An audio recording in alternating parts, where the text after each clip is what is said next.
मुंबई से सटा मीरा रोड इलाका इन दिनों राजनीति का नया बैटल ग्राउंड बनता हुआ नजर आ रहा है। पिछले साल हमने देखा था कि यहां पर किस तरह से रामनवमी और दशहरे के मौके पर हिंदू बनाम मुसलमानों का विवाद हुआ था, तो अब ये जगह जो है मराठी बनाम नॉन मराठी के विवाद से एक बार फिर से विवादों में आती हुई नजर आ रही है। इस वीडियो में हम आपको बताएंगे कि आज किस तरह से महाराष्ट्र नवनिर्माण सेना और मराठी समर्थकों ने यहां पर बड़े पैमाने पर विरोध किया और पुलिस ने किस तरह से कार्रवाई की। नमस्कार, आप देख रहे हैं लोकमत हिंदी। मेरा नाम है सुन कनौजिया। तस्वीरें आप आपकी स्क्रीन पर इस वक्त देख रहे हैं। ये तस्वीरें मीरा रोड इलाके की है और यहां पर सुबह से ही महाराष्ट्र नवनिर्माण सेना के कार्यकर्ता विरोध प्रदर्शन करते हुए नजर आए। दरअसल ये जो विवाद है ये शुरू हुआ था पिछले साल सोमवार को, जब महाराष्ट्र नवनिर्माण सेना के कार्यकर्ताओं ने यहां पर एक स्वीट्स के कारोबारी को मारने का काम किया था। उस पिटाई का वीडियो सोशल मीडिया पर बड़े पैमाने पर वायरल हुआ था और इसके बाद जो दुकानदार थे उन लोगों ने 6 तारीख को मीरा रोड इलाके में बंद का ऐलान किया था और प्रोटेस्ट किया था। और उसके बाद जो महाराष्ट्र नवनिर्माण सेना और जो मराठी समर्थक लोग थे उन लोगों को ऐसा लगा कि जो ये दुकानदार हैं जो कि नॉन मराठी हैं, ये लोग मराठी लोगों के ऊपर अपनी दादागिरी चलाने का काम कर रहे हैं। और इसी के चलते आज महाराष्ट्र नवनिर्माण सेना की तरफ से और मराठी समर्थकों की तरफ से एक विरोध प्रदर्शन निकाला गया था। और इस विरोध प्रदर्शन में बड़े पैमाने पर जो महाराष्ट्र नवनिर्माण सेना के कार्यकर्ता थे वो इकट्ठा हुए, लेकिन जैसे ही पुलिस को इसकी जानकारी मिली तो पुलिस ने कार्रवाई की और पुलिस ने जो महाराष्ट्र नवनिर्माण सेना के कार्यकर्ता और जो लोग प्रोटेस्ट करने आए थे उन्हें जो है हिरासत में लेने का काम किया। रात से ही आपको बता दें कि पुलिस हरकत में आ गई थी और पुलिस ने महाराष्ट्र नवनिर्माण सेना के कई पदाधिकारियों को हिरासत में ले लिया था। आपको बता दें कि पुलिस ने इस पूरे मामले में ये कहा है कि महाराष्ट्र नवनिर्माण सेना ने परमिशन मांगी थी, लेकिन जिस जगह की परमिशन मांगी गई थी वहां पर कुछ दिनों पहले विवाद हुआ था और उस विवाद के चलते पुलिस परमिशन नहीं दे सकती थी। और महाराष्ट्र नवनिर्माण सेना को जब वैकल्पिक जगह प्रोटेस्ट के लिए दी गई तो उन लोगों ने नहीं माना और उसके बाद पुलिस ने इनके कार्यकर्ताओं को हिरासत में ले लिया। आप सुनिए क्या कहना है मीरा रोड के डीसीपी मधुकर पांडे का। हम लोगों ने परमिशन जो हमसे मांगी गई थी, हमने जो हाईकोर्ट का जजमेंट है उसके आधार पे लोगों से कहा था कि आप परमिशन लीजिए, कोई दिक्कत नहीं है, खाली रूट थोड़ा सा चेंज कर दीजिए। और इसके अलावा हमारे पास कुछ इंटेलिजेंस इनपुट्स भी थे जिसके मद्देनजर शहर में कायदा अमानत रखने के लिए हमने ये निर्णय लिया। और कुछ लोगों को हमने डिटेन किया है। मेरी शहरवासियों से यही अपील है कि शहर में कायदा व्यवस्था अमानत रखने के लिए पुलिस को सहकार्य करे। एक यहाँ पे अफवाह इस तरह की फैलाई गई है कि कुछ दिन पहले व्यापारी लोगों का मोर्चा निकला था, तो व्यापारी लोगों के मोर्चे को परवानगी दी गई, हमको नहीं दी गई। ऐसा नहीं था, उनको भी परवानगी नहीं दी गई थी और हमने उनको भी नहीं दी थी। और उन्होंने जब रास्ते पे आए थे तो उनके ऊपर एफआईआर दी थी। अविनाश जी बोलिए। अविनाश यादव जी को डिटेन किया गया है, क्या प्रोसेस होगा?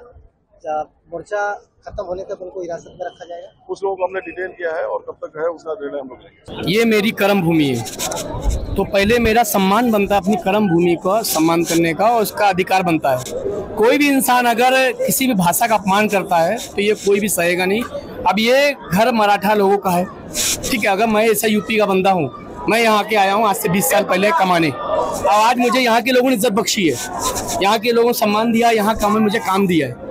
आज मैं यहाँ पास अध्यक्ष भी हूँ, टोकन प्रदेश उपाध्यक्ष हूँ, तो यहाँ के लोगों ने चुना है ना मुझे, तो मेरा फर्ज क्या बनता है, चाहे वो मुझे कारोबार मिले, चाहे वो कहीं इज्जत मिले, तो मुझे यहाँ की भाषा की, यहाँ के लोगों की इज्जत करनी है और उनको सम्मान देना है। इसमें कोई बड़ी बात नहीं है। हर इंसान को मराठी का सम्मान, मराठी लैंग्वेज सीखनी चाहिए, क्योंकि आप पेपर वर्क जो भी करते हो, आज मैंने मराठी सीखी है, मराठी मुझे आती, पढ़नी आती है, पढ़ानी लिखनी आती है, थोड़ा बोलने में वो भी सीख रहा हूँ, क्योंकि मुझे जरूरत है और जरूरत है इसलिए। और यहाँ के लोगों की कोई तकलीफ, यहाँ के लोगों का एक भी आप बता दो, कोई भी घोटाले हुए कि मराठी का नाम है क्या, मुझे एक बता दो, एक भी मराठी घोटाले, कोई भी घोटाले मराठी का नाम हो तो मुझे बताओ आप, मुझे सिर्फ इतना बताओ किसका नाम है, आप सब लोग सब जानते हैं, घोटाले में किसका नाम है?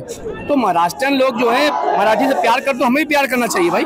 हमारी लैंग्वेज नहीं तो क्या हुआ, लेकिन हम यहाँ रह रहे हैं ना, हमें यहाँ की लोगों के लैंग्वेज का सम्मान करना चाहिए, यहाँ के लोगों का सम्मान करना चाहिए, और इतनी बात कहूँगा। और सर, जो लोग बाहर से मुंबई की ओर आते हैं, महाराष्ट्र की ओर आते हैं, जी जी, उन लोगों के लिए आपका क्या कहना है? बहुत सारे लोग ये भी कहते हैं कि हमें नहीं आती, हम नहीं बोलेंगे, तो ऐसे लोगों के लिए आपका मैसेज क्या रहेगा? देखिए, पहली बात, जो लोग भी यहाँ काम करने आते हैं, आज नहीं आपको कल तो बोलनी पड़ेगी, क्योंकि आपको यहाँ की लैंग्वेज को अपनाना पड़ेगा, तभी आप यहाँ के होगे।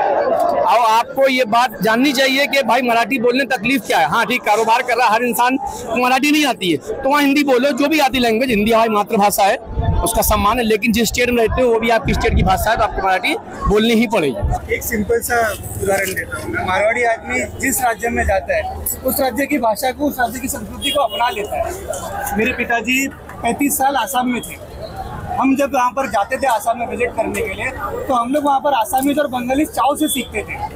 जो व्यापारी यहाँ पर 35 सालों से महाराष्ट्र में काम कर रहा है, अगर उसने आज तक अगर मराठी नहीं सीखी है, तो उसके अंदर की कमी है, ये उसके अंदर का दोगलापन है कि जिस मिट्टी में, जो उनकी कर्म भूमि है, जहाँ पर वो इतने सालों से कमा रहे हैं, जहाँ के धन के ऊपर उन्होंने अपना व्यवसाय बढ़ाया है, अपनी संपत्ति जमा की है, उस मातृभूमि की, उस मातृभाषा की आप अगर इज्जत नहीं कर सकते हो, तो आप पे धिक्कार है। और उन नेताओं पे धिक्कार है जिन्होंने इन सारे व्यापारियों को इकट्ठा करके, भड़का कर, दो व्यक्ति के आपस का मुद्दा राजकीय मुद्दा बनाने के ऊपर लेकर आ गए। ये भाजपा की रणनीति रही है। उनके खून में ही दोगलापन है, उनके खून में ही बांटो और काटो है।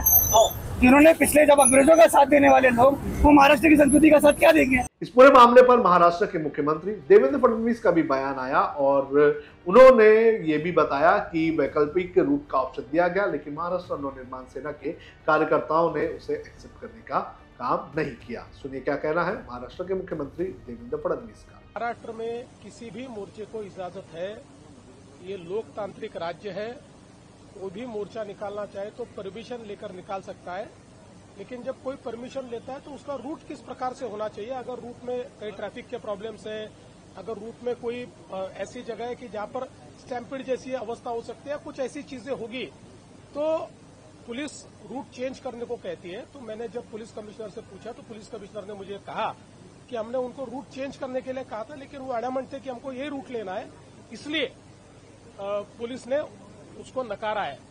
प्रयोगशाला के तौर पे देखा जा रहा है क्या? मीरा रोड जो है, जो राजनीति के नई प्रयोगशाला के तौर पे देखा जा रहा है? देखिए, मुझे ऐसा लगता है कि मैं महाराष्ट्र के मिजाज को जानता हूं।